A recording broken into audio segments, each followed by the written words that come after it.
49 అంటే సంతానం, 49 అంటే సంతోషం. 39 ఆంధ్రప్రదేశ్, తెలంగాణ.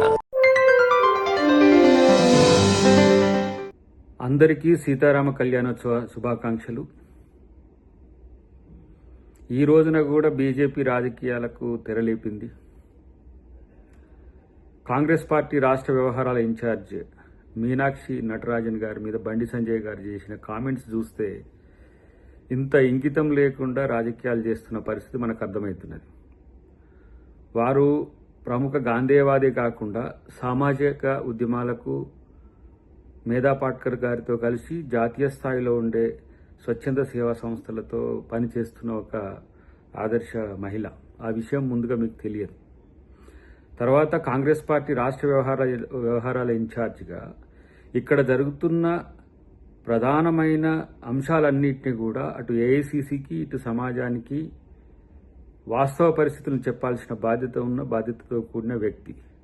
కాబట్టి మీనాక్షి నటరాజన్ గారు ఎవరు ఇక్కడ కమిటీకి సంబంధించి చేయడానికి?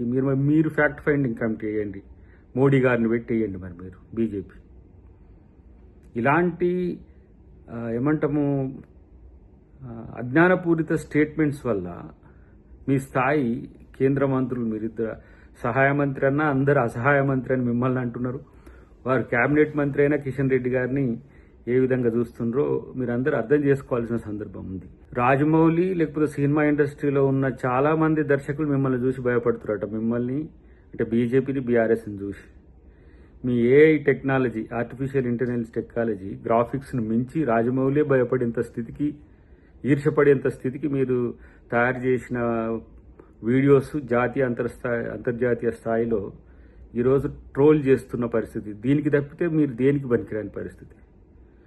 జాతీయ అంతర్జాతీయ మీడియా మీ గుప్పిట్లో ఉంది కాబట్టి ఇక్కడ జరుగుతున్నదంతా కూడా జీవకారుణ్యంకు వ్యతిరేకంగా, పర్యావరణానికి వ్యతిరేకంగా ఉంటున్నట్టుగా మీరు ప్రచారం చేస్తున్న పరిస్థితి. ఇలాంటి పరిస్థితిని ఎదుర్కోవడానికి ప్రభుత్వానికి ఏం సమస్య లేదు. రేవంత్ రెడ్డి గారు ఇట్లాంటి అంశాలను ఎన్నోసార్లు ఎదుర్కొన్న వ్యక్తే. కానీ విద్యార్థులను పక్కదోవ పట్టించి, ఇటు తెలుగు సమాజాన్ని తప్పుదోవ పట్టించి, భారత సమాజంని తప్పుదోవ పట్టించి, తెలంగాణ ప్రభుత్వం ఈ విధంగా కేంద్ర ప్రభుత్వ చట్టాలకు వ్యతిరేకంగా చేస్తుందని చెప్తున్న మీ అజ్ఞానాన్ని చూస్తే నవ్వు వస్తున్నది.